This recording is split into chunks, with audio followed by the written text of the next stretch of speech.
you started. We're gonna help you break free from ADHD procrastination. The 6 versions, I was like, every single one of those is one of my clients. Okay, so let's look at these, okay? You will get a boost of dopamine and it will help you dial in. If I do this, then I get this. Yeah, work itself, right?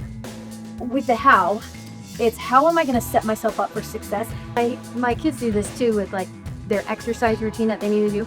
The perfectionist thinks something like all or nothing. I can't do it unless it's gonna be perfect. If I don't have all the answers, I will not take the next right step. I'm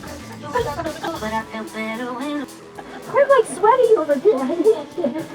Okay, so chip away. Break it down into smaller chunks. Oh, not like that. There's a fun challenge. It's novel or it's urgent.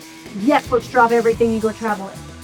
Yet they still have a half hour left of cleaning to do. We celebrate the crap out of it, and then you let the next kid choose the next song. Okay. So when we are fascinated by something, make it more stimulating, make it more fun. Make our brains excited. It's gonna take some extra time because their thoughts are gonna be like, and try to implement it tomorrow. Can we do that?